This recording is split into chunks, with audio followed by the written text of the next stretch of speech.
حبيبنا ومولانا محمدا عبده ورسوله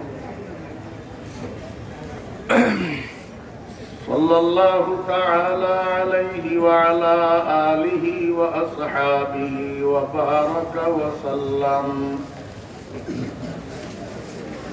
أما بعد فأعوذ بالله من الشيطان الرجيم. بسم الله الرحمن الرحيم.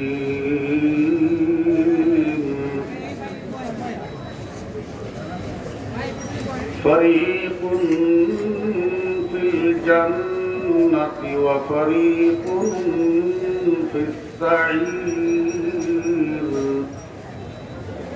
صدق الله مولانا العظيم.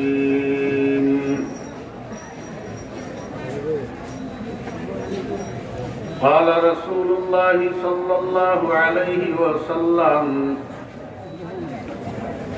سترون ربكم كما ترون هذا القمر في ليلة كماله. وصدق رسوله النبي الأمي الكريم، ونحن على ذلك لمن الشاهدين والشاكرين، والحمد لله رب العالمين.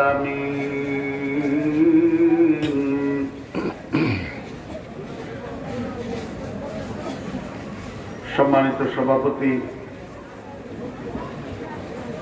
মুআজ্জাজ উলামায়ে কেরাম, সমাবেত সর্বস্তরের দিনদার পরেজগার মুসলমান ভাইয়েরা, পর্দার আড়ালের সম্মানিতা পর্দানশী মা ও বোনেরা, মহান আল্লাহ রব্বুল আলামিনের অপরিসীম দয়ার ইহসান আল্লাহ রব্বুল আলামিন আমাদেরকে আজ 14 ফেব্রুয়ারি 2020 ইংরেজি তারিখে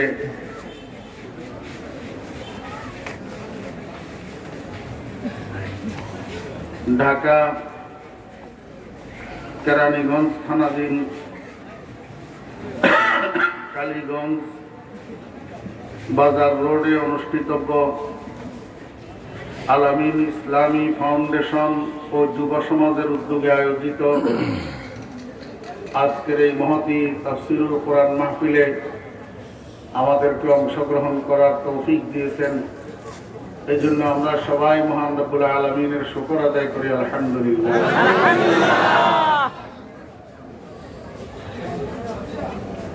দুনিয়ার মধ্যে যত মানুষ আছে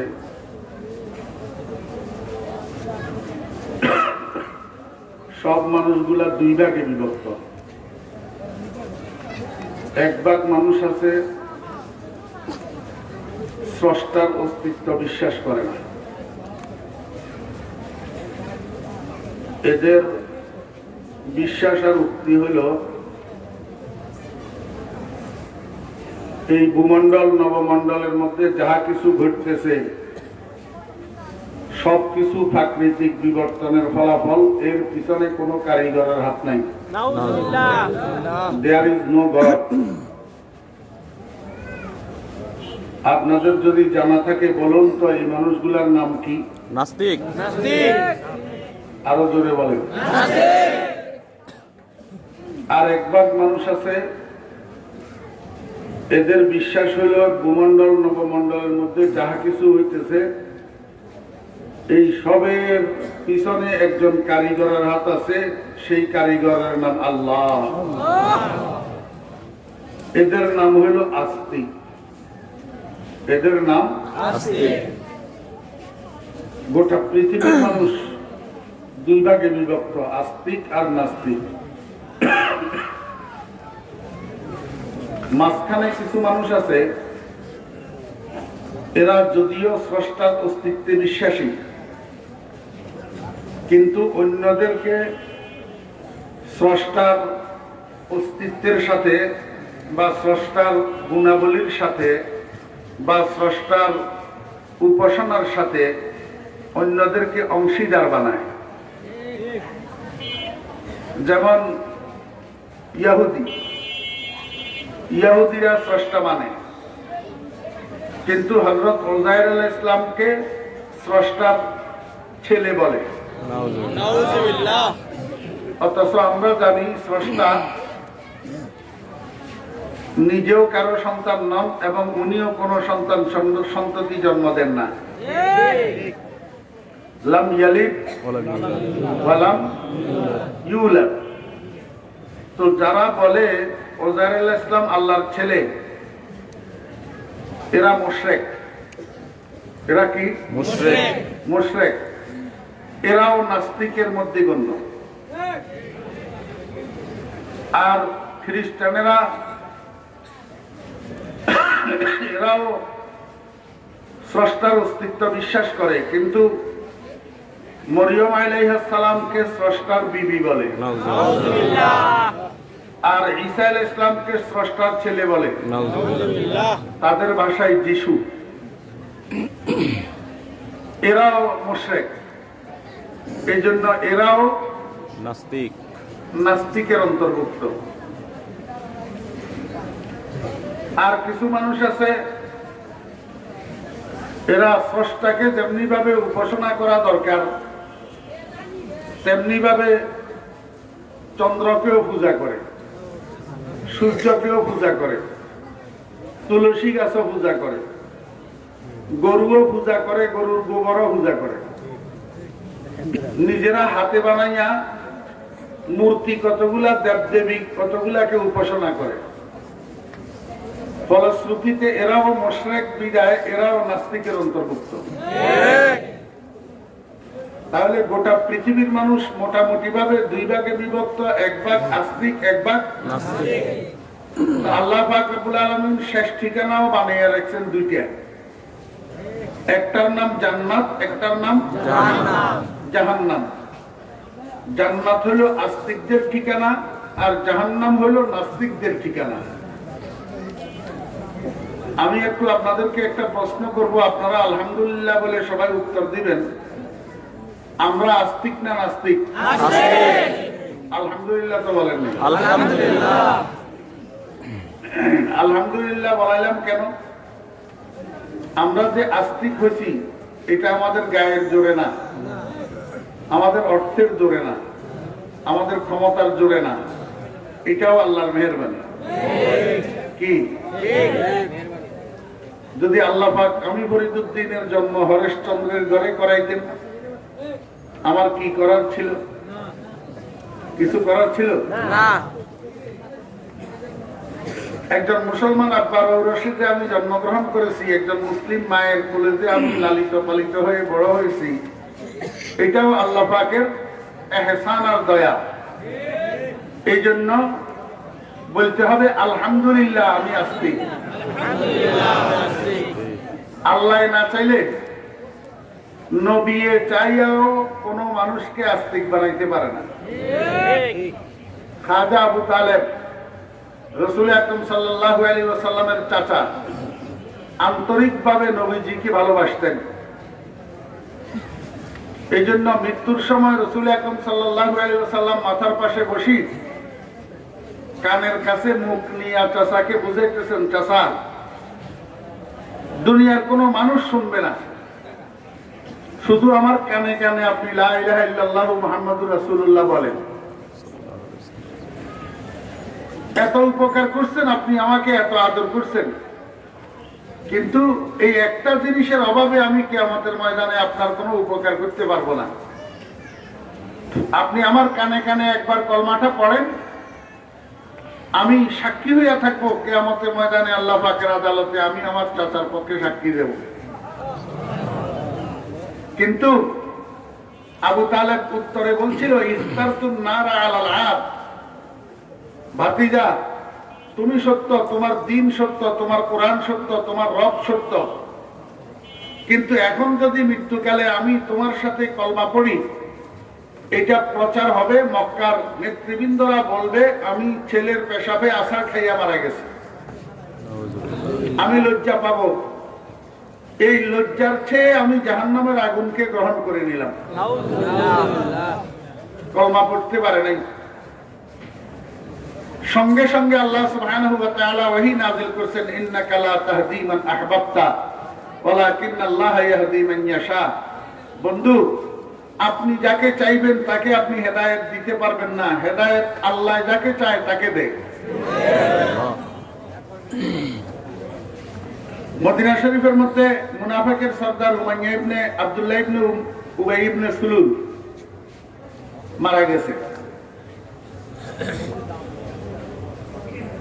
তো আব্দুল্লাহ ইবনে উবাই ইবনে সুলুলের ওসিয়ত মোতাবেক রাসূল আকরাম সাল্লাল্লাহু আলাইহি ওয়াসাল্লাম জানাজার নামাজের ইমামতি করার জন্য দাঁড়াইছেন।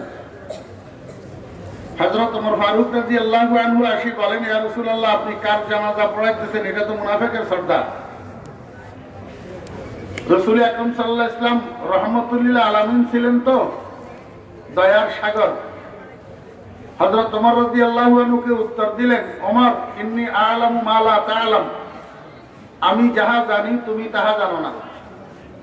তো হযরত ওমর ফারুক রাদিয়াল্লাহু আনহু পিছে হটে গেছেন। রাসূল আকরাম সাল্লাল্লাহু আলাইহি ওয়াসাল্লাম জানাজার নামাজ পড়াইলেন। জানাজার নামাজের মধ্যে বলুন তো মুর্দার জন্য দোয়া আছে কিনা? কিসের দোয়া? মাগফিরাতের দোয়া। কিসের দোয়া? মাগফিরাতের দোয়া। আমার ছোট ভাইরা, আমাদের সন্তানেরা মনে কষ্ট নিও না, আমি একটু বাস্তবধর্মী কথা এবং পড়া ভাষায় বলি। অপারেশনের জন্য এখন বর্তমান যুগের মুসলমানের ছেলেরা কথা বলার সময় এত বড় বড় চালটা কথা বলতে জানে, কিন্তু ইসলাম ধর্মের মৌলিক বিষয়াদি, মৌলিক পরিভাষা সমূহ রপ্ত করতে জানে না। আমার মনে হয় যদি ইন্টারভিউ নেওয়া হয়, জানাজার নামাজের দোয়াটা কে কে শুদ্ধ করে মুখস্থ জানো, তো এই মাদ্রাসায় পড়া ছাত্ররা ছাড়া, ওলামায়ে কেরাম ছাড়া অন্যদের মধ্যে শতকরা কয়জন বাহির হবে আল্লাহই ভালো জানে। জানাজার নামাজের দোয়া জানাসনি রে বাবারা সবাই? জানাজার নামাজের দোয়া দরকার আছে না নাই? اللهم اغفر لحينا وميتنا وشاهدنا وغائبنا وصغيرنا وكبيرنا وذكرنا وانثانا اللهم من احييته منا فاحيه على الاسلام ومن توفيته منا فتوفه على الايمان। এটা জানাজার নামাজের দোয়া। এই দোয়ার মধ্যে মুর্দার জন্য মাগফিরাতের দোয়া আছে না নাই? আছে। আয় আল্লাহ, আমাদের জিন্দাদেরকে মাফ করো, আমাদের মুর্দাদেরকে মাফ করো। তো রাসূল আকরাম সাল্লাল্লাহু আলাইহি ওয়াসাল্লাম জানাজার নামাজ পড়াইছেন। আব্দুল্লাহ ইবনে উবাই ইবনে সুলুলের জন্য দোয়া করছেন না? মাগফিরাতের দোয়া করেন নাই? এমনি সালাম ফিরানোর দেরি, আসসালামু আলাইকুম ওয়া রাহমাতুল্লাহ, আসসালামু আলাইকুম ওয়া রাহমাতুল্লাহ, সঙ্গে সঙ্গে ওহী নাযিল। জিবরাইল আলাইহিস সালাম আয়েশা হাজির, লা ইয়াগফিরাল্লাহু লাহুম ওয়া ইন তাস্তাগফির লাহুম ৭০ মাররা। ও বন্ধু, এই মুনাফিকের সর্দার জালিম, এই জালিমের জন্য আপনি একবার জানাজার নামাজ পড়ি একবার দোয়া করছেন মাগফিরাতের দোয়া, ক্ষমা করার জন্য।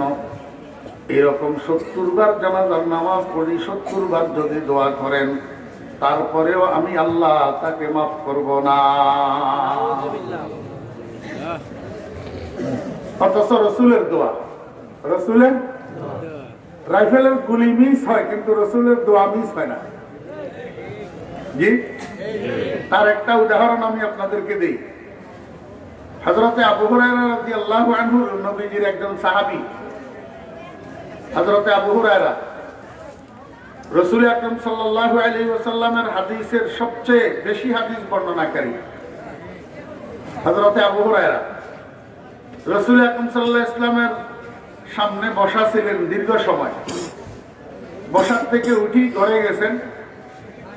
ওনার ঘর মসজিদের নববী থেকে ৩ কিলোমিটারের মতো দূরে ছিল। আওয়ালিল মদিনা একটা জায়গা আছে, এখনো আছে, সেটার মধ্যে আবু হুরায়রার ঘর ছিল। তো নবীজির সামনে থেকে উঠি ঘরে গেছে, ওনার মা জিজ্ঞেস করতেছে, এই বেটা এত সময় কোথায় ছিলি, কোথায় গিয়েছিলি? আবু হুরায়রা বলেন, আমি রাসূলুল্লাহ সাল্লাল্লাহু আলাইহি ওয়াসাল্লামের দরবারে ছিলাম। আবু হুরায়রা রাদিয়াল্লাহু আনহুর আম্মা তখনও পর্যন্ত ইসলাম গ্রহণ করেন নাই, উনি অমুসলিম ছিলেন। রাসূল আকরাম সাল্লাল্লাহু আলাইহি ওয়াসাল্লামকে সহ্য করতে পারতেন না। যখন ছেলে বলছে আমি রাসূলের দরবারে ছিলাম, এই শুরু করছে মাইর। মাইর কারে কয়? আপন ছেলে, আচ্ছা তরফ সে মারছে। হযরত আবু হুরায়রা রাদিয়াল্লাহু আনহু মাইর খাইয়া কাঁদতে কাঁদতে হুজুর পাক সাল্লাল্লাহু আলাইহি ওয়াসাল্লামের দরবারে আবার গেছে। নবীজি জিজ্ঞেস করেন, আবু হুরায়রা কাঁদো কেন? বলে, ইয়া রাসূলুল্লাহ, আমাকে আমার মায় মারছে। নবীজি বলেন, পাগল, মায় মারবে না তো কে মারবে? দুনিয়াতে সন্তানকে মারার একমাত্র মায়ের চেয়ে বেশি অধিকার তো আর কারো নাই। জি, সবাই বলেন না ঠিক না বেঠিক? এমনি ঠিক তো বলছেন, কিন্তু মার যেই পরিমাণ অধিকার, সেই পরিমাণ মাকে অধিকারটা সবাই দেন তো? ঘোড়ার ডিম। আব্বার লাঠির জোরে আব্বারে তো কিছু ভয় করেন, মাকে তো 2 পয়সাও গনেন না। ঠিক না বে ঠিক? রাত্র 1টার সময় বাইরের থেকে আড্ডা মাইরা যখন বাসায় ফিরছেন, মা বাতি জ্বালাইয়া বসে রয়েছে, দরজা খোলা রাখি। কোথায় গেল ছেলে? অপেক্ষা। আপনি তো রাত্রের 1টার সময় ঘরে ফিরছেন। মায়ে যখন একটু ধমক দিয়া বলছে, এত রাত পর্যন্ত গেছিলি কই? তখন আপনি আরো বড় জোরে ধমক দিয়ে বলছেন, ভেট ভেট করিও না, তুমি কি বুঝো? আপনি সেই কুসন্তান না? মাকে যে সন্তান ধমক দেয় সেটা সুসন্তান না কুসন্তান? আদবওয়ালা না বেআদব? সবাই একটু বলেন না, আল্লাহ পাক আমাদেরকে আদবওয়ালা সন্তান বানাইয়া দেন। জি, আদবওয়ালা সন্তান কোন সময় মায়ের সাথে বেয়াদবি করতে পারে না। মায়ের সাথে বেয়াদবি করে কুসন্তান, মায়ের সাথে বেয়াদবি করে বেয়াদব সন্তান। জি, আমরা সবাই আদবওয়ালা সন্তান হব না বেয়াদব? আদবওয়ালা সন্তান। হযরত আবু হুরায়রা রাদিয়াল্লাহু আনহু যখন বলছেন, আমাকে মায় মারছে, রাসূল বলেন, আবু হুরায়রা, মাই তো মারবে, আর কে মারবে? আমার কাছে নালিশ করতে আসছো কেন? হযরত আবু হুরায়রা রাদিয়াল্লাহু আনহু বলেন, ইয়া রাসূলুল্লাহ, আমি নালিশ করার জন্য আসি নাই। আসল ঘটনা হলো, ইয়া রাসূলুল্লাহ, আমার মা এখনো মুশরিকা, ইসলাম গ্রহণ করেন নাই, আপনাকে সহ্য করতে পারেন না। আমাকে যখন জিজ্ঞেস করছে কোথায় ছিলি, আমি বলছি রাসূলের দরবারে ছিলাম। এই কথা শোনার সাথে সাথে আমাকে মারা শুরু করছেন। ইয়া রাসূলুল্লাহ সাল্লাল্লাহু আলাইহি ওয়াসাল্লাম, আমি আপনার কাছে আসছি অভিযোগ দেওয়ার জন্য না, আপনার কাছে আসছি একটা ভিক্ষা চাওয়ার জন্য। যেই আল্লাহ আমাকে হেদায়েতের দৌলত দান করেছেন, সেই আল্লাহর থেকে আমার মায়ের জন্য একটু হেদায়েত ভিক্ষা লইয়া দে। আল্লাহর হাবিব জনাব রাসূলুল্লাহ সাল্লাল্লাহু আলাইহি ওয়াসাল্লাম সঙ্গে সঙ্গে 2খানা হাত উপরের দিকে উঠাইছেন, আল্লাহর কাছে দোয়া করলেন 3 বার। কয়বার? 3 বার। আল্লাহুম্মা হদি উম্মা আবি হুরায়রা, আল্লাহুম্মা হদি উম্মা আবি হুরায়রা, আল্লাহুম্মা হদি উম্মা আবি হুরায়রা। আয় আল্লাহ, আবু হুরায়রার মাকে হেদায়েত দিয়া দাও। কয়বার বলছেন? 3 বার। রাসূলুল্লাহ সাল্লাল্লাহু আলাইহি ওয়াসাল্লামের জবানের দোয়া এখনো শেষ হয় নাই। আবু হুরায়রা আবার বাড়ির দিকে দৌড় দিছে। অর্ধেক রাস্তা যখন গেছে, একজন সাহাবীর সাথে দেখা। সাহাবী দেখছে আবু হুরায়রা দৌড়াইতেছে, মনে মনে কয়, আবু হুরায়রা তো নরম গতির মানুষ, স্থূল গতির মানুষ, আজকে এরকম দৌড়ায় কেন? জামা ধরি টান দিছি, আবু হুরায়রা এরকম দৌড়াইতেছ কেন? তোমাকে তো এরকম দৌড়াইতে কোনো সময় দেখি না। হযরতে আবু হুরায়রা রাদিয়াল্লাহু আনহু এক ঝটকা দিয়া জামা ছাড়াইয়া আবার সামনের দিকে দৌড়াইতেছেন। দৌড়াইতে দৌড়াইতে পিছনের দিকে তাকাইয়া কয়, বন্ধু আমাকে আটকাইও না, আমাকে বাসায় যাইয়া দেখতে দাও, আমি আগে পৌঁছি না আমার বন্ধু দোয়া আগে পৌঁছা। আল্লাহু আকবার। আমি আগে পৌঁছি না বন্ধুর দোয়া আগে পৌঁছায়?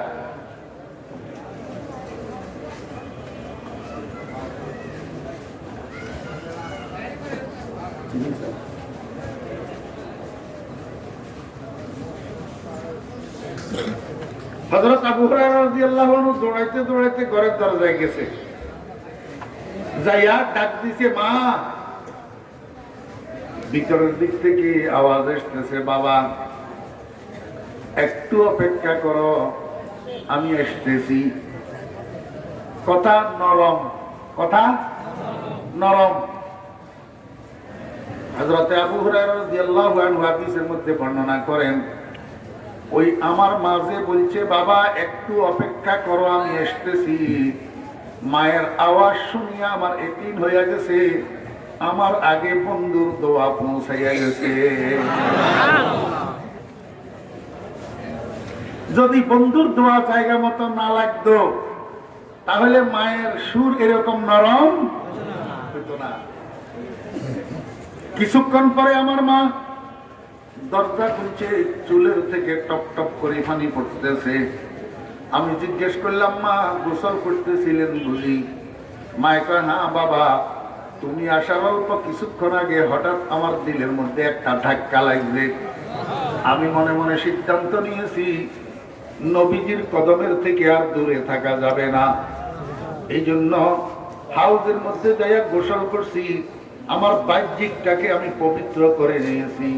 এখন অন্তরটাকে পবিত্র করার জন্য তুমি আমাকে নিয়ে চলো নবীজির দরবারে, আমাকে একটু পড়াইয়া দাও লা ইলাহা ইল্লাল্লাহু মুহাম্মাদুর রাসূলুল্লাহ। আমি আপনাদেরকে বুঝাইতে চেয়েছিলাম, রাইফেলের গুলি মিস হইতে পারে কিন্তু আমার নবীর দোয়া মিস হইতে পারে না। অথচ কপালে না থাকলে নবীর দোয়াও কাজে লাগে না। কাজে লাগছে? লাগে নাই। এই জন্য যারা কিছু ইবাদত বন্দেগী করেন, নামাজ কলমা পড়েন, জিকির আজকার করেন, কিছু দিনদারি মতো চলার চেষ্টা করেন, খবরদার অহংকার করবেন না। এটাকে আল্লাহ পাকের দয়া মনে করি শুকর আদায় করুন। বুঝছেন না? বুঝেন নাই? অমুক বেনামাজি, তমুক মদজি, তমুক জুয়ারি, হ্যাঁ, এই সমস্ত কথা বলবেন না এবং এটা খেয়ালের মধ্যে আনবেন না। বরং খেয়ালের মধ্যে আনবেন, আয় আল্লাহ তোমার শুকর, তুমি যে লক্ষ লক্ষ মানুষের থেকে, হাজার হাজার মানুষের থেকে বাছাই করি আমাকে মসজিদে আসা যাওয়ার সুযোগ দিছ, মসজিদে আসা যাওয়ার জন্য আমাকে কবুল করছো, এই জন্য তোমার শুকর আদায় করছি। কথা বুঝছেন না? বুঝেন নাই? শেষ ঠিকানা কয়টা? তোমার কথা কয় না, দুইটা। ভুলে গেলে হবে না, এটাকে মনে রাখার খেয়ালে মনোযোগ সহকারে শুনতে হবে। বুঝেন নাই? সুর শুনলে হবে না, কথা শুনতে হবে, বুঝি বুঝি শুনতে হবে এবং নিজের জীবনের মধ্যে পরিবর্তন আনয়ন করার খেয়ালে শুনতে হবে। আমরা আলহামদুলিল্লাহ আস্তিক না নাস্তিক? আলহামদুলিল্লাহ আমরা আস্তিক হিসাবে আমরা আস্তিকদের ঠিকানা জান্নাতের কামনা করতে পারি কি পারি না? পারি। কেন জান্নাতের কামনা করব? এই জন্য যে জান্নাত হইল ক্ষতিপূরণ প্রাপ্তির স্থান। কিসের স্থান? ক্ষতিপূরণ প্রাপ্তির স্থান।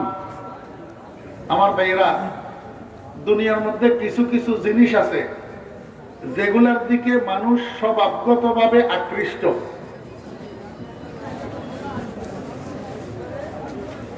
আপনাদের চেহারার দিকে তাকাইয়া আমার কেন জানি মনে হইতেছে আপনাদের মনোযোগ নাই। যতক্ষণ পর্যন্ত আপনাদের 16 আনা মনোযোগ এদিকে নিবদ্ধ না হবে ততক্ষণ পর্যন্ত আমার মুখের থেকে লাগাতার কথা বাইর হবে না। কারণ আপনি একটা আয়নার উপরে যখন টর্চ লাইট মারবেন, ওই টর্চ লাইটের থেকে আয়নার উপরে ফোকাসটা যত কড়া পড়বে আর একটা পোকা সেখান থেকে রিপ্লাই হইয়া দেওয়ালের উপরে পড়বে। ঠিক ওয়াজের মাহফিলে শ্রোতা এরকম, আপনাদের মধ্যে যেই পরিমাণ আগ্রহ থাকবে সেটার একটা ফোকাস আমার কলমের উপরে পড়বে, সেখান থেকে কথা বাইর হবে। এই জন্য মনোযোগ সহকারে শুনতে হবে। দুনিয়ার মধ্যে কিছু জিনিস আছে যেগুলোর দিকে মানুষ স্বভাবগতভাবে আকৃষ্ট, যে জিনিসগুলা মানুষের কাছে স্বভাবগতভাবে পছন্দনীয়, দেখতে ভালো লাগে, দেখতে ভালো লাগে, শুনতে ভালো লাগে, কইতে ভালো লাগে, খাইতে ভালো লাগে, যাইতে ভালো লাগে।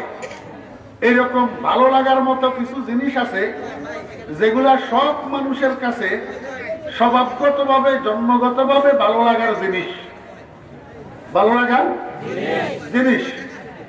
দোস্ত, উদাহরণস্বরূপ আমি আপনাদেরকে বলি যে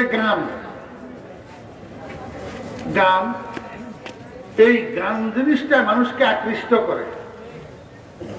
বাজনা, বাঁশির সুর, এগুলাই মানুষকে কি করে?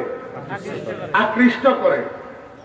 একেবারে নিতান্ত কিছু আল্লাহর ওলি দিনদার মানুষ ছাড়া আর বাকিরা এই আকর্ষণের থেকে বাঁচিয়া থাকা অত্যন্ত দুরূহ। যার কারণে দেখেন না, এখন বর্তমান বক্তা কতগুলা ওয়াজ করার জন্য বসি ওয়াজের মাইকের মধ্যে সিনেমার গান গায়। যারা ইউটিউব ব্যবহার করেন উনাদের অজানা কিছু নেই, একেবারে সিনেমার গান।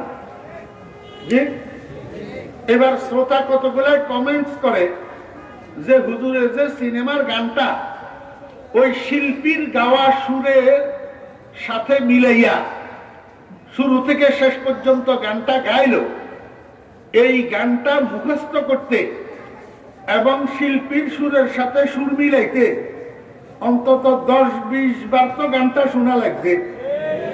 তো হুজুর যদি দিনদার হুজুর হইতেন, আমলদার হুজুর হইতেন, হুজুরে একটা সিনেমার গান 10-20 বার কেন শুনলো? এখন আমাকে আপনি বলেন, যদিও বাহ্যিকভাবে কমেন্টসকারীর কমেন্টসটা একজন আলেমের সমালোচনা বোঝা যাইতেছে, কিন্তু আসলে সমালোচনাটা ঠিক না বেঠিক? ঠিক না? কেন? একটা সিনেমার গান গাইতে হইলে আরো সুরের সাথে সুর মিলাইয়া, যদি সিঙ্গারের সুরের সাথে সুর মিলাইতে হয় আর মুখস্থ করতে হয়, 10-20 বার সেটা শোনা লাগে। হুজুর এতবার সেটা শুনবে কেন? আমার ভাইরা, দোস্ত আহবাব, আজকে দুঃখের সাথে বলতে হয় যে আমার মতো ওয়াজ মানে কি? ওয়াজ নসিহত করা। ওয়াজ মানে কি? উপদেশ দেওয়া। এই নসিহতের মাইকে, এই উপদেশের মাইকে আলতু ফালতু কথা বলা, অশোভনীয় কথা বলা, অযাচিত কথা বলা, অশালীন কথা বলা, যেই কথাগুলো বাপ বেটা একসাথে বসে শুনতে পারে না, বড় ভাই ছোট ভাই একসাথে বসে শুনতে পারে না, মা বেটা একসাথে বসে শুনতে লজ্জা লাগে, জামাই শ্বশুর একসাথে বসে শুনতে লজ্জা লাগে, সেই রকম অশালীন, অযাচিত, অনর্থক কথা এবং অঙ্গভঙ্গি করা, ব্যঙ্গ করা, ডান্স করা, এইটার জন্য গান গাওয়া, এটার জন্য এই মাইকটা তো নয়। এই মাইকটা তো নসিহতের মাইক, এই মাইকটা তো উপদেশের মাইক। এগুলা তো এই মাইকে শোভা পায় না। আজকে তথাকথিত কিছু বক্তার আমদানি হইয়া বাংলাদেশে এই ওয়াজের জগৎটাকে কুলসিত করে ফেলছে।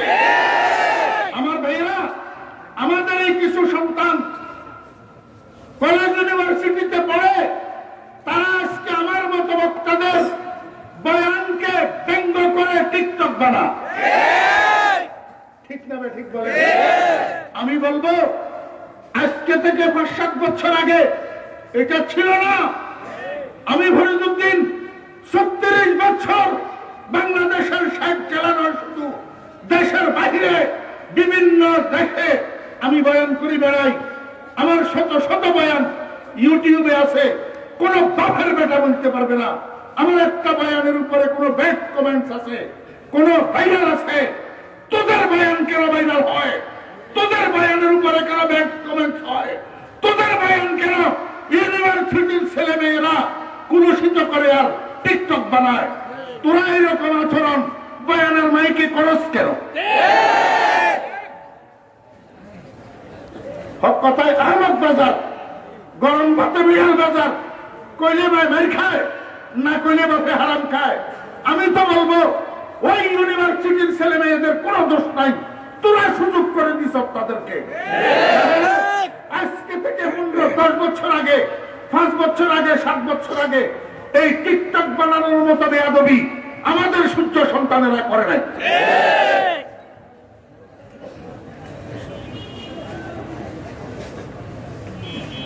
এখন তো ঠিক ঠিক করতেছেন, আরো 40-50,000 60,000 টাকা দিয়ে কন্ট্যাক্ট করি তাদেরকে আনিয়েন বয়ান করার জন্য। আপনারাই তো আনেন। আপনাদের উদ্দেশ্য হলো মাহফিল নিয়ে প্রতিযোগিতা করা, কার মাহফিলে উপস্থিতি কত বেশি হয়। ও ভাই, উপস্থিতি বেশি হওয়ার কি দরকার? কবুল হওয়ার দরকার।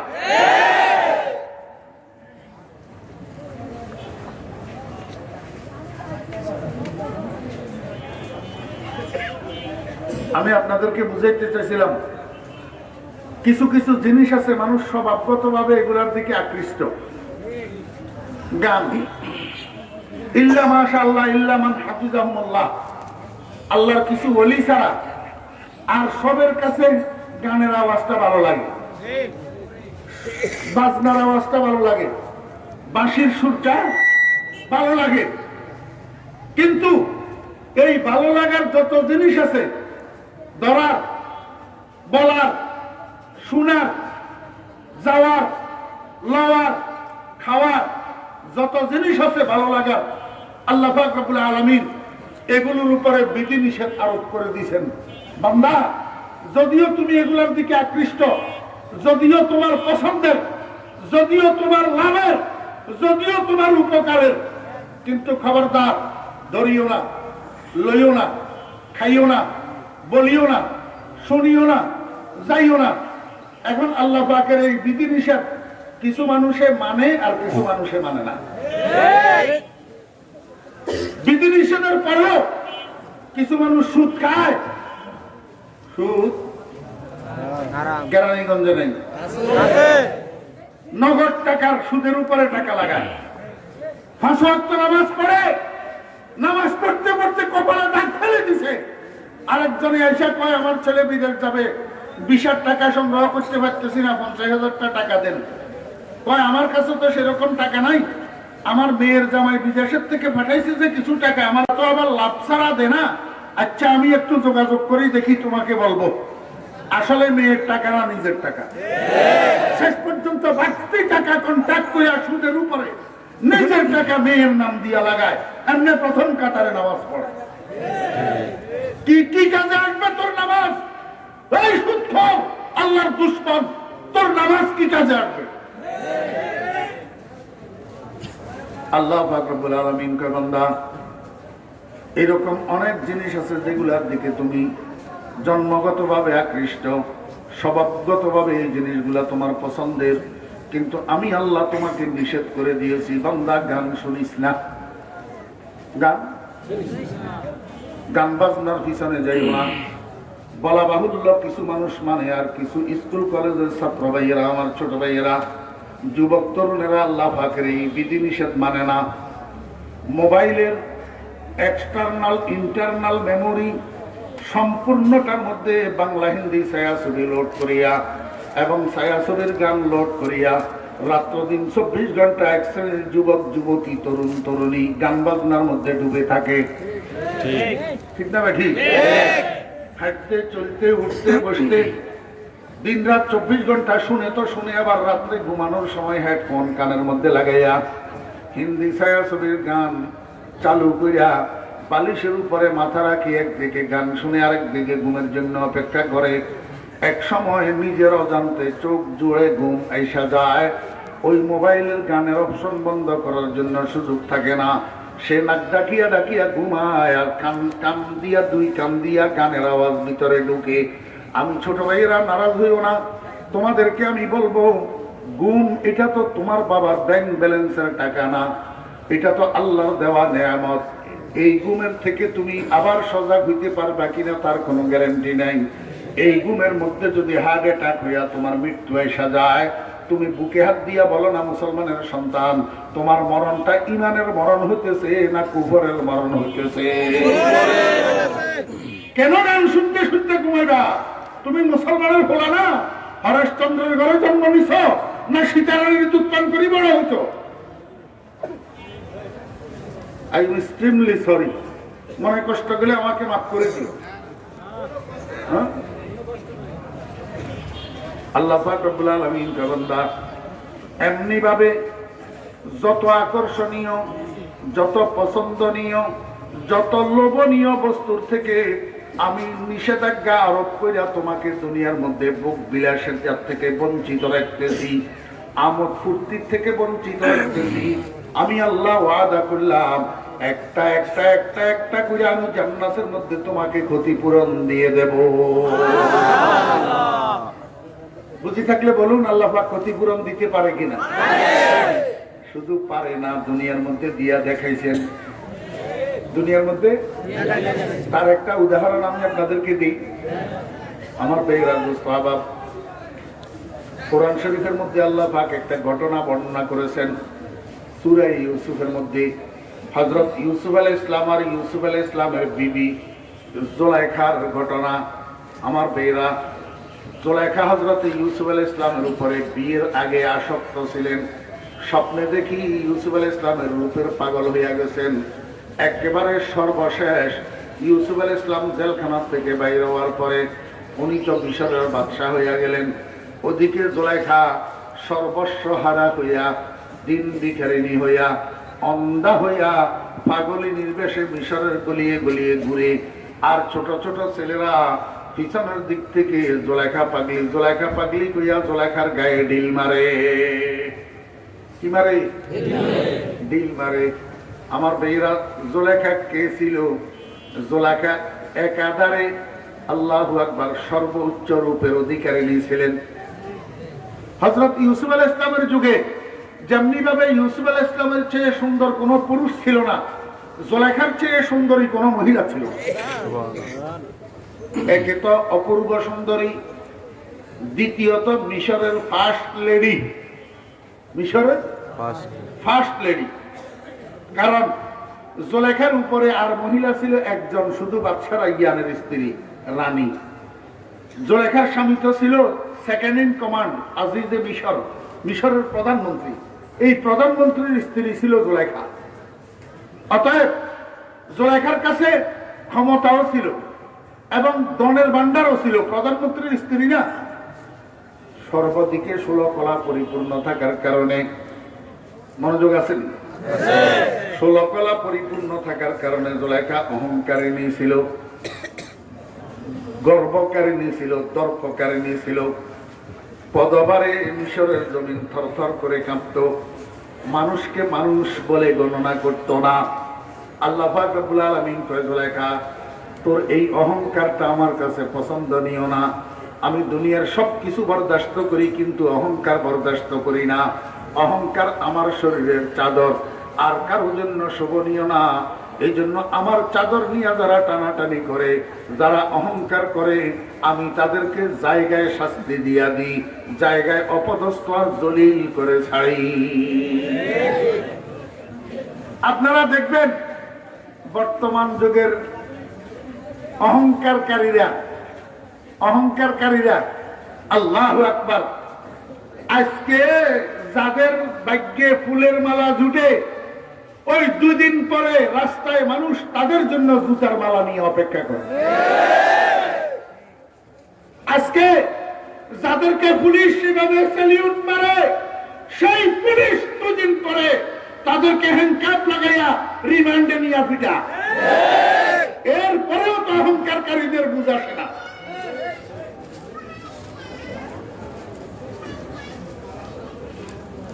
আমার ভাইরা, দোস্ত, আল্লাহ পাক রব্বুল আলামিন এই অহংকারের শাস্তি দিতে যাইয়া জুলাইখাকে দিন ভিখারিনী বানাইয়া দিছে, পাগলিনী বানাইয়া দিছে। আল্লাহ কয় বান্দা আবার ঠিক করে দিব, আমি সব জুলাইখাকে ঠিক করে দেব, কিন্তু একটু মাঝখানে শাস্তি দিলাম অহংকার করার কারণে। এই জন্য পায়ে ধরি অনুরোধ করব আমার ভাইয়েরা, দোস্ত বাবেরা, এলেমওয়ালার জন্য এলেমের অহংকার করার অনুমতি নাই, মালওয়ালার জন্য মালের অহংকার করার অনুমতি নাই, উচ্চ শিক্ষাওয়ালার জন্য শিক্ষার অহংকার করার অনুমতি নাই, ক্ষমতাওয়ালার জন্য ক্ষমতার অহংকারের অনুমতি নাই। আসেনি?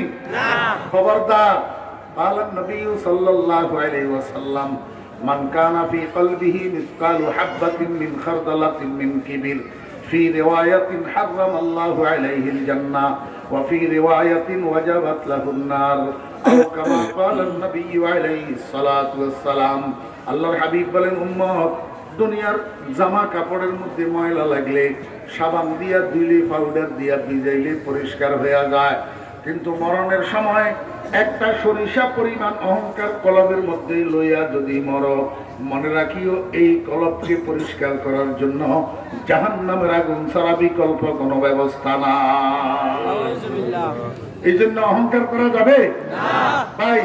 দুনিয়াতে যত ফিতনা ফাসাদ হইতেছে, যত মারামারি আর কাটাকাটি হইতেছে, যত খুন খারাপি হইতেছে, যত ফিতনা ফাসাদ, এই সবের মূলে কার্যকরী হলো অহংকার।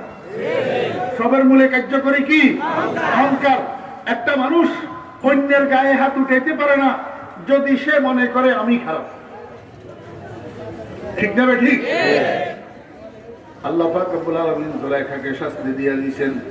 ও ভাইয়েরা, দোস্ত আহবাব, জুলাইখা এখন সর্বস্ব হারা, না আছে রূপ, না আছে যৌবন, বয়স 40-এর উপরে, মাথার চুল সাদা হয়ে গেছে, কোমর বাঁকা হয়ে গেছে, চোখে নাই দৃষ্টি শক্তি, অন্ধা হয়ে গেছে। নামের স্বামী, যদিও সে পুরুষত্ব শূন্য নামরত ছিল, তারপরেও নামের স্বামী মাথার ছায়া স্বরূপ ছিল।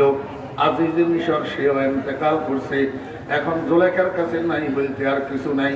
শেষ পর্যন্ত জুলাইখা কি করছে জানেন?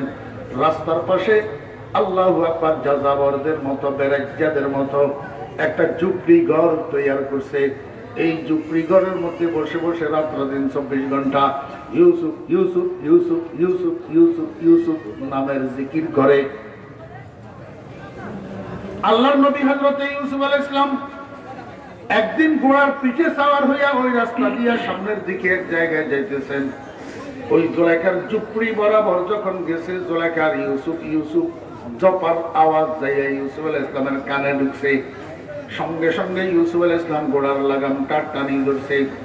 ঘোড়া দাঁড় করাইয়া ভালো করে শোনার চেষ্টা করে ব্যাপারটা কি, এই ইউসুফ ইউসুফ ইউসুফ ইউসুফ আওয়াজ এটা কোথা থেকে আসে।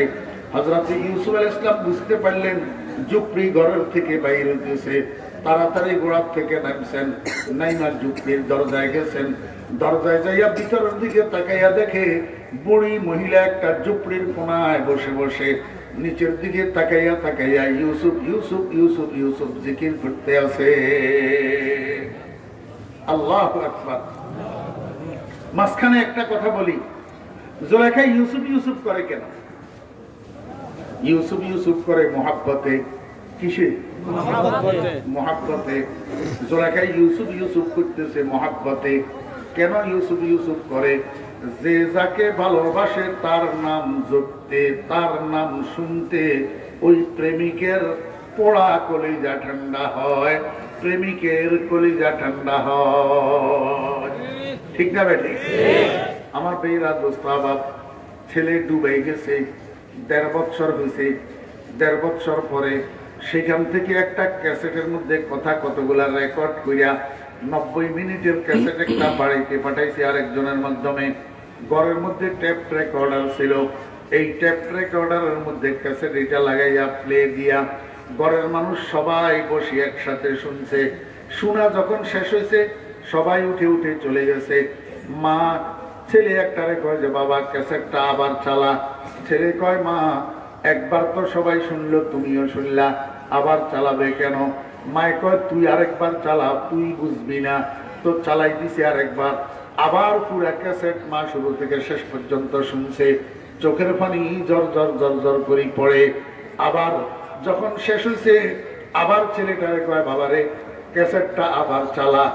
ছেলে কয়, মা 3 বার কেন শুনবা? মায়ে কয়, তুই বুঝবি না, আমার কলিজার টুকরা নয়নের মণি 1.5 বছর পর্যন্ত আমার চোখের আড়ালে, তার কথা আমি শুনি না। ক্যাসেট যখন বাজে আমার কাছে মনে হয় আমার ছেলে সামনে বসি বসি আমার সাথে কথা কয়। ঠিক না ঠিক? জিয়াদে আশকে আশক তাজগিয়া, জিয়াদে আশকে আশক তাজগিয়া, বেজে জিক্রে উ বুলন্দ আওয়াজে গিয়া। জুলাইখার অন্তরে হযরত ইউসুফ আলাইহিস সালামের জন্য ভালোবাসা আছে। এই জন্য ইউসুফ ইউসুফ জপতে জুলাইখার কাছে ভালো লাগে, জুলাইখার কাছে শান্তি লাগে। আল্লাহ কয়, ওয়াল্লাযীনা আমানু তাতমাইন্নু কুলুবুহুম বিযিকরিল্লাহ, আলা বিযিকরিল্লাহি তাতমাইন্নুল কুলুব। ও ঈমানদার, ও ঈমানদারের ছেলেরা, তোমার অন্তরের মধ্যে যদি পরিপূর্ণ ঈমান থাকতো, সত্যিকার ঈমান থাকতো, তো গুনগুন গুনগুন করে সোনা বন্ধুর গান গাইতা না, গুনগুন গুনগুন করে আল্লাহর নামের জপ করতা। আল্লাহর নামের জপ করার দ্বারা তোমার অন্তর শান্তি হইতো, তোমার মনে শান্তি হইতো, তোমার কাছে আল্লাহর জিকির মজা লাগতো, কোরআন তেলাওয়াতের আওয়াজ মজা লাগতো, আন্তর্জাতিক খ্যাতি সম্পন্ন মুফাসসিরিনে কোরআনদের আওয়াজ তোমার কাছে সুন্দর লাগতো।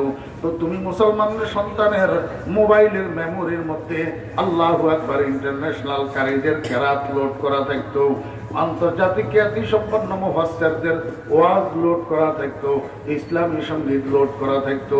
এগুলা শুনতা, মাঝে মাঝে শুনতা, আর মাঝে মাঝে আল্লাহর নামের জিকির করতা, তোমার কাছে মজা লাগতো। এখন তোমার কাছে সেগুলা মজা লাগে না, তোমার কাছে মজা লাগে শুধু সোনা বন্ধুর গান। বোঝা যায় যদিও মুসলমানের ঘরে জন্মগ্রহণ করেছিস, কিন্তু অন্তরের মধ্যে পরিপূর্ণ ঈমান তোর না। জিয়াদে আশক আশক তাজগিয়া, জিক্রে উ বুলন্দ আওয়াজে গিয়া। জুলাইখা ঝুপড়ির মধ্যে বসে বসে ইউসুফ ইউসুফ করে। ইউসুফ আলাইহিস সালাম দরজায় দাঁড়াইয়া তামাশা দেখে আর শুনে, চিনার জন্য চেষ্টা করে, কিন্তু কোন রকমে জুলাইখাকে ইউসুফ আলাইহিস সালাম চিনতে পারে না। আর চিনার মতো বডি তার নাই, চিনার মতো পিকচার নাই, চিনার মতো বডি নাই, পরিবর্তন হয়ে গেছে। মাঝখানে দীর্ঘদিন ইউসুফ আলাইহিস সালাম জুলাইখাকে দেখে নাই। হযরত ইউসুফ আলাইহিস সালাম ঘোড়াটাকে ঘুরাইয়া আবার রাজ দরবারে গেছে, যাইয়া সিপাহী একটাকে পাঠাইছে, সিপাহীকে নির্দেশ দিছে, ও সিপাহী যাও অমুক জায়গায় রাস্তার ধারে একটা ঝুপড়ি ঘর পাইবা, এই ঝুপড়ি ঘরের মধ্যে দেখবা বুড়ি মহিলা একটা বসে বসে ইউসুফ ইউসুফ করতেছে, ওই বুড়িটাকে তুমি হাতে ধরি আমার দরবারে নিয়ে আসো, আইনা আমার সিংহাসনের সামনে দাঁড় করাইয়া দাও। সিপাহী হযরত ইউসুফ আলাইহিস সালামের আদেশ মোতাবেক ঝুপড়ির মধ্যে যাইয়া জুলাইখাকে হাত ধরি হযরত ইউসুফ আলাইহিস সালামের দরবারে আইনা ইউসুফ আলাইহিস সালামের সিংহাসনের সামনে দাঁড় করাইয়া দিছে। আল্লাহর নবী হযরত ইউসুফ আলাইহিস সালামের নজর যখন জুলাইখার চেহারার উপরে পড়ছে, সঙ্গে সঙ্গে জুলাইখার 2 চোখের মধ্যে হারানো দৃষ্টি আবার ফিরে এসে গেছে। এখন জুলাইখা সবকিছু দেখতেছে। আমার বেরা দোস্ত আবার ইউসুফ আলাইহিস সালাম তো আগের থেকেই জুলাইখাকে দেখতেছে, কিন্তু চিনতে পারে না। আর জুলাইখার দৃষ্টি শক্তি ফিরে পাওয়ার সাথে সাথে নজর যাইয়া পড়ছে ইউসুফ আলাইহিস সালামের চেহারার উপরে। যখন ইউসুফ আলাইহিস সালামের চেহারার উপরে নজর পড়ছে, জুলাইখা ইউসুফ আলাইহিস সালামকে চিনতে 1 সেকেন্ডও সময় লাগে নাই, সাথে সাথে চিনতে পারছে। মনে মনে কয়, কিরে আমি এখানে কিভাবে আসলাম, আমি দৃষ্টি শক্তি কিভাবে ফেরত পাইলাম, আমার বন্ধু এখানে কেন, এটা তো মিশরের বাদশার সিংহাসন, আমার বন্ধু এই সিংহাসনে বসা কেন, তাহলে নিশ্চিত আমার বন্ধু মিশরের বাদশা হয়ে গেছে, কোনো সন্দেহ নাই। এই কথা, এই অনুভূতি যখন জুলাইখার মধ্যে আসছে, জুলাইখার অন্তর খুশি হইয়া মুখের মধ্যে একটা মুস্কি হাসি ফুটে উঠছে। জুলাইখা ইউসুফ আলাইহিস সালামের দিকে তাকাইয়া রইছে আর মুস্কি মুস্কি হাসে। এই হাসি হযরত ইউসুফ আলাইহিস সালামের জন্য আশ্চর্যের কারণ হইয়া গেছে। কিসের কারণ? হযরত ইউসুফ আলাইহিস সালাম আশ্চর্য বোধ করিয়া জুলাইখাকে জিজ্ঞেস করে যে, বসখান্দি দনশি ইউসুফ আজবে কর, জেবস খন্দিদন ইউসুফ আজব কর আজু নামো নিশানে ওয়ে তলব কর। ও বুড়ি, কে তুমি? কোথায় তোমার বাড়ি? কি তোমার নাম? কি তোমার পরিচয়? তুমি জানাশোনা পরিচিত মানুষের মতো আমার দিকে তাকাইয়া হেসলা কেন? আমার তো আশ্চর্য লাগতেছে, তোমাকে চিনি না, জানি না, তোমার পরিচয় জানি না, তুমি পরিচিত মানুষের মতো আমার দিকে তাকাইয়া হেসলা কেন? জলদি নাম ঠিকানা পরিচয়টা বলো। আমার ভাইরা দুস্তাবাদ, হযরত ইউসুফ আলাইহিস সালাম যখন জুলাইখার কাছে পরিচয় জানতে চাইছে, জুলাইখা সরাসরি আমি জুলাইখা এই কথাটা বললেই তো ইউসুফ আলাইহিস সালাম বুঝে নিত, ইউসুফ আলাইহিস সালাম বুঝতে পারতেন। কিন্তু জুলাইখা এই সোজা উত্তরটা না দিয়া অনেক দূর থেকে ঘুরেইয়া হযরত ইউসুফ আলাইহিস সালামকে খোঁটা দিয়া পরিচয় দিতেছে। কি কয়? জেবাস খন্দিদন ইউসুফ আজব কর আজু নামো নিশানে ওয়ে তলব কর বগফতানম কে চোরোয়ে তুদিদম তোরা আজ জুমলা আলম বর গুজিদম জওয়ানি দর গমত বরবাদ করদম বদি পীরি কে মি বিনি ফতাদম গরফতি শাহেদ দৌলত দরাগোশ মোরা একবার কি কর দি ফরামোশ। ও ইউসুফ, আমি তোমার দিকে তাকাইয়া হাসলাম কেন? তোমার কাছে আশ্চর্য লাগতেছে, তার চেয়ে বেশি আশ্চর্য লাগতেছে আমার কাছে। আমি তো ওই মহিলা, যেই মহিলা তোমার প্রেমে আসক্ত হইয়া জীবন যৌবন কোরবানি দিলাম, মাল সম্পদ কোরবানি দিলাম, ইজ্জত সম্মান কোরবানি দিলাম, বাপের দেশ ছাড়লাম, সব কিছু কোরবানি দিয়া তোমাকে পাওয়ার জন্য সব কিছু হারাইলাম। আজকে তুমি সামান্য মিশরের বাদশাহী একটু কোলে পাইয়া আমার মতো দয়ালু মহিলাটাকে কেমনে ভুলিয়া গেলা? গেরেফতি শাহেদে দৌলত দরাগোশ মোরা একবার গি কর দি পরামোশ। বুঝছেন না বুঝেন নাই? ও বেরা দুস্তাবাব, জুলাইখা খোঁটা দে হযরত ইউসুফ আলাইহিস সালামকে, সব কিছু তোমার জন্য হারাইলাম, তুমি মিশরের বাদশাহী কোলে পাইয়া আমাকে কেমনে ভুললা? আমার আল্লাহ কয়, দুনিয়ার মানুষেরা, ইয়া আইয়ুহাল ইনসান মা গাররাকা বিরাব্বিকাল কারীম আল্লাযী খালাকাকা ফাসাওয়াকা ফাআদালাকা ফি আইয়ি সূরাতিন মা শাআ রাক্কাবাক। এ বান্দা আমার, মাথার তালু থেকে পায়ের তালু পর্যন্ত হিসাব করে দেখ, যেই জিনিসগুলাকে ব্যবহার করে দুনিয়াতে তুই লাফালাফি করস, এই জিনিসগুলা কার দেওয়া? তোর চোখ এগুলা কে দিছে? তোর আব্বায় না তোর আম্মায় না তোর দাদায় না তোর নেতা নেত্রীরা? কে দিছে চোখ তোকে? আমি আল্লাহ ছাড়া। কান দিছে কে? জিহ্বা দিছে কে? ব্রেন দিছে কে? হাত বানাইছে কে? হাতের আঙ্গুলটাকে, আঙ্গুলগুলা কে বানাইছে? আল্লাহ রাব্বুল আলামিন কয়, ও যুবকরা, ও তরুণেরা, কেন চিন্তা করো না? তোমার হাতের মধ্যে যেই 5টা আঙ্গুল, এই 5টা আঙ্গুলের যে কোনো 2টা আঙ্গুলের সাইজ সমান নাই, প্রত্যেকটার এক একটা সাইজ। সবচেয়ে উঁচা এটা, তারপরে এটা, তারপরে এটা, তারপরে এটা, তারপরে এটা। আল্লাহ কয়, বান্দা, আমি তোকে 5টা আঙ্গুলের 5টা সাইজ দিছি। কেন দিছি তুই জানোস নি? আল্লাহু আকবার।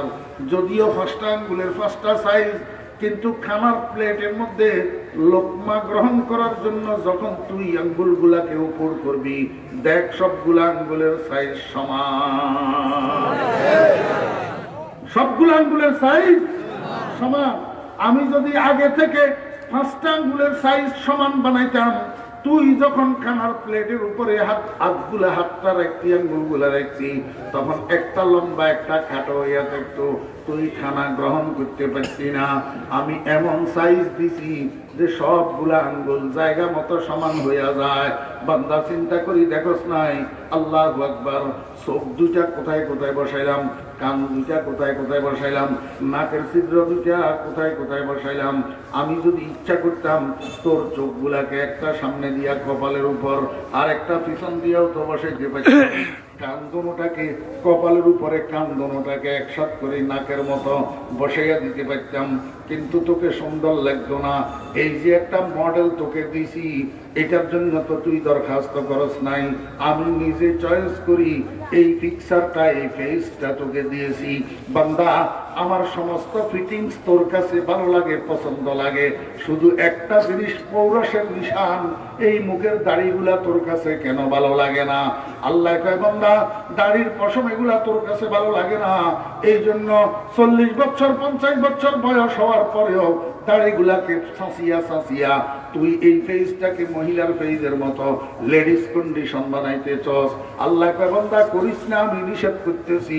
তোর যে চাহিদা gents and ladies face condition সমান সমান হওয়া, এটা আমি জান্নাতের মধ্যে পূরণ করে দেব। জান্নাতের মধ্যে। ও ভাইরা, দোস্ত বাবরা, আমার যুবক ভাইরা, আর একটা কথা বলি, সব কিছু টাইম টেবিল আছে, মরণের কোনো টাইম টেবিল নাই। আছে নি বলেন? আছে? কে কোন সময় মরবে? যুবক অবস্থায় না, তরুণ অবস্থায় না, 30 বছরে না, 35 বছরে না, 40 বছরে, কে কখন মরবে তার কোনো গ্যারান্টি নাই। ও দোস্ত বাবরা, যুবক ভাইরা, মুসলমান ভাইরা, মরণের যখন কোনো টাইম নেই, আমার ফেস কন্ডিশনটা মুহাম্মদুর রাসূলুল্লাহ সাল্লাল্লাহু আলাইহি ওয়াসাল্লামের ফেজের সাথে যদি না থাকে, এই চেহারা লইয়া, এই ফেজ লইয়া যদি আমি মারা যাই, ওলামায়ে কেরামকে আপনারা জিজ্ঞেস করেন, কবরের মধ্যে ফেরেশতা আইসা 3টা প্রশ্ন করবে। 1 নম্বর প্রশ্ন হবে মা রাব্বুকা, 2 নম্বর প্রশ্ন হবে মা দীনুকা, 3 নম্বর প্রশ্নের সময় ফেরেশতা মুর্দাকে বলবে, ও ফেরেশতা, একটু পশ্চিম দিকে তাকাও, এই যে একটা চেহারা দেখা যাইতেছে, এই মানুষটাকে চিনো কিনা একটু বলো। মান হাযার রাজুলুল্লাযী বুইসা ফীকুম। এই সময়ের মধ্যে আল্লাহর হাবিবের সাথে উম্মতের প্রথম সাক্ষাৎকার হবে, প্রথম দিদার হবে। নবীজি উম্মতের দিকে তাকাবে, উম্মত নবীজির দিকে তাকাবে। এই সময়ের মধ্যে আল্লাহর হাবিব চেহারার সাথে চেহারার মিল না দেখিয়া যদি নারাজ হইয়া মুখ ফিরাইয়া নে, তো আমি হতভাগার কিয়ামতের ময়দানে কি অবস্থা হবে? কে আমার জন্য সুপারিশ করবে? কে আমার হাতে হাউজে কাউসারের শরবতের গ্লাস উঠাইয়া দিবে? আমার ভাইরা, দোস্ত আহবাব, নবীজির একজন উম্মত আশেক, নবীজির একজন আশেক উম্মত কবরে গেছে। আল্লাহু আকবার কিতাবের মধ্যে লিখতেছে, পরবর্তীতে ওনার এক শাগরিদ স্বপ্নের মধ্যে দেখছে হুজুরকে, জিজ্ঞেস করে, হুজুর, আপনার সাথে আল্লাহ কেমন মুআমালা করেছেন, কেমন ব্যবহার করেছেন?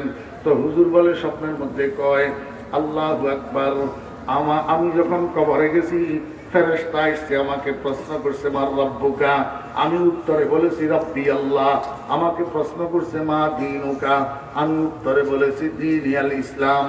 এরপরে যখন ফেরেশতা আমাকে জিজ্ঞেস করছে, মান হাযার রাজুলুল্লাযী বুইসা ফীকুম, এই মানুষটা যে দেখতেছো এটা কে, যখন প্রশ্ন করছে, তা আমি ফেরেশতারে পিছনের দিকে ঠেলি, ফেরেশতারে বলছি, ও ফেরেশতারা, দূরে যা, তোদের 2টা প্রশ্নের উত্তর তো ঠিক ভাবে দিয়েছি, এই প্রশ্নের উত্তরটা একটু পরে দেব, আগে আমাকে এই চেহারাটা মন ভরিয়া দেখার সুযোগ দে।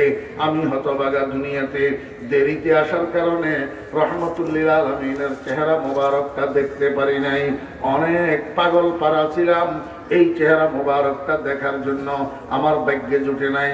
আজকে খবরের মধ্যে প্রথমবার বন্ধুর দেখা পাইলাম, একটু মন ভরিয়া দেখার সুযোগ দে, তারপরে তোদের প্রশ্নের উত্তর দেওয়া হবে।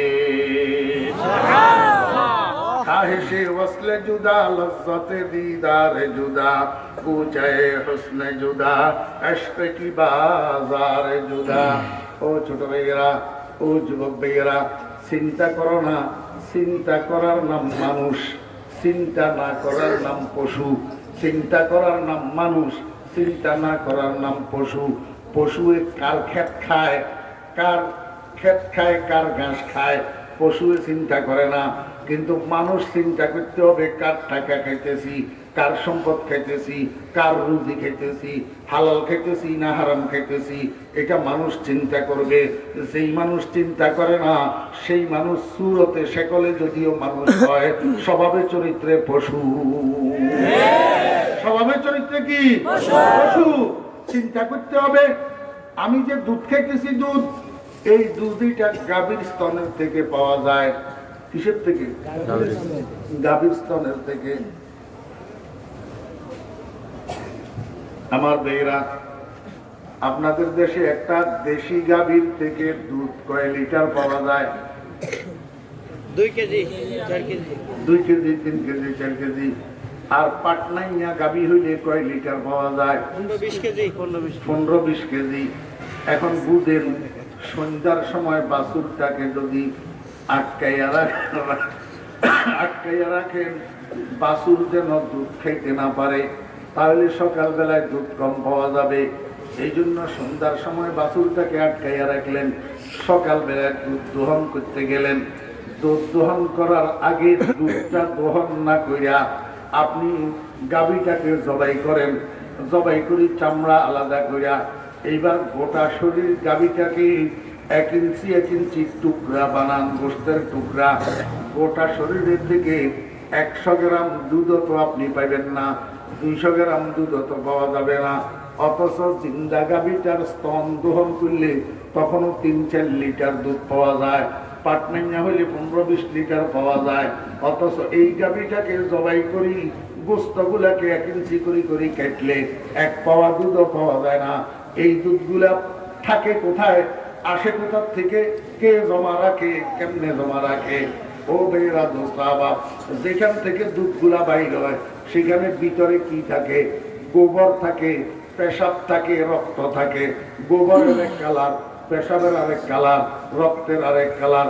তিনটা দুর্গন্ধ, তিনটা নাপাক।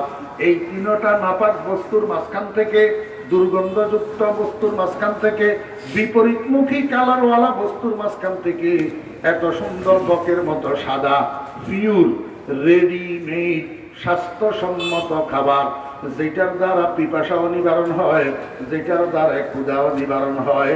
এই দুধটার মধ্যে না আছে গোবরের গন্ধ, না আছে পেশাবের গন্ধ, না আছে রক্তের গন্ধ, না আছে গোবরের কালার, না আছে পেশাবের কালার, না আছে রক্তের কালার। এই দুধ আমার জন্য, আপনার জন্য গাভীর ভিতর থেকে কে বাহির করে? আল্লাহ। কে বাহির করে?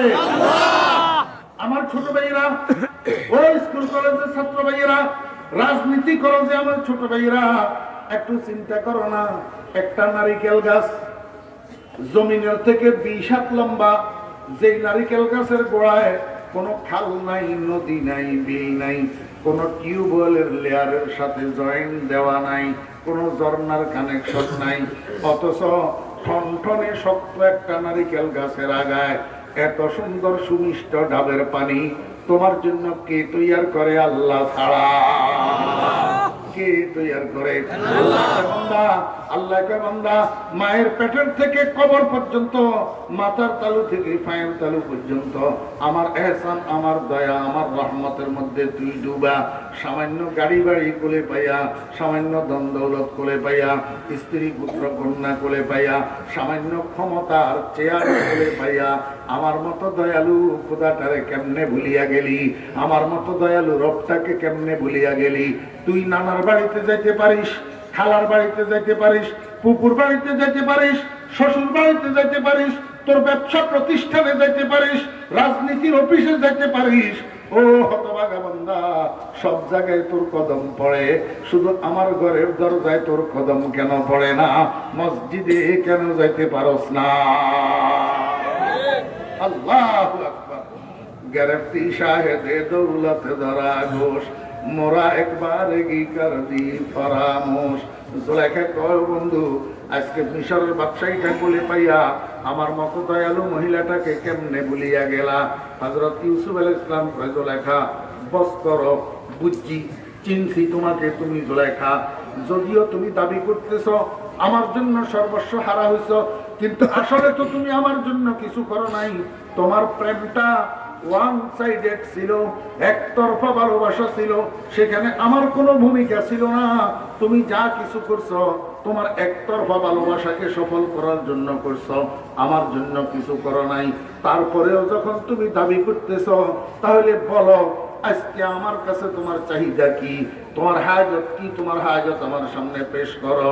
বগুতা হাজতে তু চিস্তে মেরোজ, জমানে হাজতে তু কিস্তে মেরোজ, বহর হাজত কে মেরোজ আজ তু দানম, রাওয়াস আজম বাজুদে গর তাওয়ানম। ও জুলেখা, যেই ক্ষতিপূরণ তুমি আমার কাছে চাইবা, আমি সেই ক্ষতিপূরণ তোমাকে দিতে চেষ্টা করব, তাড়াতাড়ি দেওয়ার জন্য চেষ্টা করব। তুমি কি ক্ষতিপূরণ চাও আমার কাছে? জুলেখা বুদ্ধিমান ছিল, জুলেখা তো জানে এই মুহূর্তে জুলেখার বডি ফিটনেস নাই।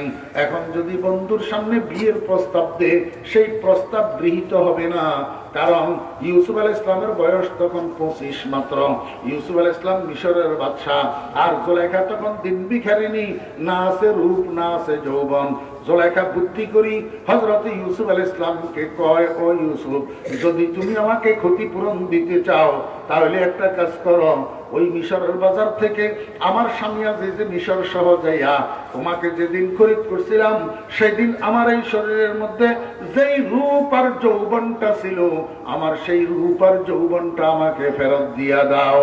বগতাওয়াল জামালাসত জাওয়ানি, বগতাওয়াল জামালাসত জাওয়ানি, বাগুনাকে তু দিদি ওয়াদানি, আমার সেই রূপ যৌবনটা আমাকে ফেরত দাও। আল্লাহু আকবার। ভাই, যৌবন একবার চলে গেলে ফেরত পাওয়া যায়নি, হ্যাঁ? এটা সম্ভব নাকি? সম্ভব? মিশরের মধ্যে কাহিল কতগুলা ছিল, জ্যোতিষী জ্যোতিষী, এগুলা তখনকার আমলে বাদশাদের দরবারে থাকতো। এই জ্যোতিষী এগুলোর বিরোধী ছিল। হযরত ইউসুফ আলাইহিস সালাম যে ধর্মের প্রচার করত সেটার বিরোধী ছিল, যেই কলমার প্রচার করত সেটার বিরোধী ছিল। জ্যোতিষী এগুলা খবর পাইছে জুলেখা নাকি ইউসুফ আলাইহিস সালামের কাছে রূপ আর যৌবন ফেরত চায়। দৌড়াইয়া আসছে জ্যোতিষী এগুলা, দৌড়াইয়া আসে ইউসুফ আলাইহিস সালামকে বলে, ইউসুফ তুমি না বলে নবী? ইউসুফ আলাইহিস সালাম কয়, হ্যাঁ, ওভার শিওর, আমি নবীদের মধ্যে কোনো সন্দেহ নাই। জ্যোতিষীরা কয়, ও ইউসুফ, যদি তুমি সত্যি সত্যি নবী হইয়া থাকো, জুলেখার চাহিদা পূরণ করে দাও, জুলেখার রূপ আর যৌবন ফেরত দাও। যদি জুলেখাকে তার রূপ আর যৌবন ফেরত দিতে না পারো, তাহলে তোমার নবুয়তের দাবি মিথ্যা। চ্যালেঞ্জ করে বসছে এই জ্যোতিষীর গোষ্ঠী। আল্লাহর নবী হযরত ইউসুফ আলাইহিস সালাম এই কথা শোনার পরে অন্তত কিছুক্ষণ মাথাকে নিচের দিকে কইরা খামোশ বসে রয়েছে। কি বসে রয়েছে? খামোশ। নজর পর গাইবে বুদশ ইন্তজারে, নজর পর গাইবে বুদশ ইন্তজারে, জবাবে উনা না গুবতো না আরে। অনেকক্ষণ পর্যন্ত খামোশ বসে থাকার পরে মাথা উপরের দিকে উঠাইছে, উঠাইয়া জুলেখারে ডাক দিছে, কয় জুলেখা এখানে আসো। স্টেজে নিয়ে আসছে, কয়েকখান দিয়ে বসো। পাশে দিয়ে জুলেখারে বসাইছে। ইউসুফ আলাইহিস সালামের কাঁধের উপরে একটা বড় চাদর ছিল, ওই চাদরটা দিয়া জুলেখার মাথার উপরে দিয়া আপাদমস্তক জুলেখাকে ঢাকি দিছে। ঢাকি দেওয়ার পরে আল্লাহর নবী হযরত ইউসুফ আলাইহিস সালাম এবার হাত দুইখানা উপর দিকে উঠাইছে। বুঝে থাকলে বলুন না কার কাছে? কেন আল্লাহর কাছে হাত উঠেছেন? দুনিয়ার মানুষকে বোঝানোর জন্য। হে দুনিয়ার মানুষেরা, যেই হোক, নবী হোক, রসুল হোক, ওলি হোক, ওলি হোক, আব্দাল হোক, গাউস হোক, কুতুব হোক, দিতে কেউ পারে না। দেওয়ার মালিক আল্লাহ। দেওয়ার মালিক কে? আল্লাহ। এই জন্য চাইতে হবে কার কাছে? আল্লাহর কাছে। ইয়া গাউসুল আজম নয়, ইয়া আল্লাহ। বুঝছেন না? বুঝেন নাই? আমার ভাইয়েরা, দোস্ত আহবাব, আল্লাহর নবী হযরত ইউসুফ আলাইহিস সালাম হাত দুইখানা উপরের দিকে উঠাইছে। চোখের পানি জর্জর জর্জর করে পড়ে, ঠোঁট দুইটা পিট পিট পিট পিট করে নড়ে। কেন নড়ে? আল্লাহর দরবারে দোয়া করতেছে আর কাঁদতেছে। আমার ভাইয়েরা, দোস্ত আহবাব, দীর্ঘক্ষণ পর্যন্ত কান্নাকাটি আর দোয়া মোনাজাতের পরে হযরত ইউসুফ আলাইহিস সালাম মোনাজাত শেষ করি বসার থেকে উঠছে, উঠি জুলাইখার মাথার উপর থেকে এক টান দিয়া চাদরটা উঠাইয়া ফেলছে। গোটা রাজ দরবার ভরপুর ছিল উপস্থিতিতে, হাজার মানুষ উপস্থিত ছিল, জ্যোতিষী বাচ্চারা উপস্থিত ছিল। ইউসুফ আলাইহিস সালাম জুলাইখার মাথার উপর থেকে চাদরটা যখন উঠাইয়া ফেলছে, বড় রাজ দরবার সবাই জুলাইখার দিকে তাকাইছে। দেখে জুলাইখা আর আগের জুলাইখা নাই, জুলাইখা 18 বছরের কুমারী হইয়া রইছে। লবে ইউসুফ দোয়ারা রাওয়া সাজতুল আবে বাকারা জওয়ানি মুর্দা শরা জিন্দেগি দাদ রুখশরা খলাতে ফরখন্দগি দাদ। আমার আল্লাহ কয়, দুনিয়ার মানুষেরা এই ঘটনা কোরআন শরীফের মধ্যে কেন দিলাম? তোমাদেরকে বোঝানোর জন্য, তোমরা উপদেশ গ্রহণ করার জন্য, ইবরত হাসিল করার জন্য। আমি যে আল্লাহ দুনিয়ার মধ্যে 40 ঊর্ধ্ব জুলাইখাকে 18 বছরের কুমারী বানাইয়া দিতে পারি, আমি সেই আল্লাহ তোমাদেরকে নিষেধ করিয়া করিয়া যত জিনিসের থেকে দুনিয়াতে বঞ্চিত রাখতেছি, এই সমস্ত জিনিসের ক্ষতিপূরণ জান্নাতের মধ্যে আমি তোমাদেরকে দিতে পারি কি পারি না? আমার আল্লাহ, ও আমার বান্দারা, ও যুবক ইমানদারগণ, যুবতী ইমানদারগণ, তরুণ ইমানদারগণ, তরুণী ইমানদারগণ, খবরদার, মুসলমানের ঘরে জন্মগ্রহণ করিয়া, ইমানদারের ঘরে জন্মগ্রহণ করিয়া গান বাজলা লইয়া পাগল হইও না। বেহেশতের মধ্যে আমি রব্বুল আলামিন তোমাদের জন্য, বেহেশতের মধ্যে আমি রব্বুল আলামিন তোমাদের জন্য কনসার্টের ব্যবস্থা রেখেছি, কনসার্টের ব্যবস্থা, বিচিত্র অনুষ্ঠানের ব্যবস্থা রেখেছি।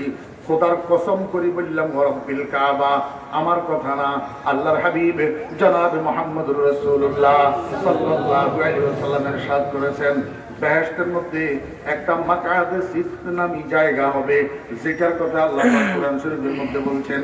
এই মাকাদে সিদকের মধ্যে এক একজন বেহেশতির জন্য 70 জন কইরা বিবি হবে।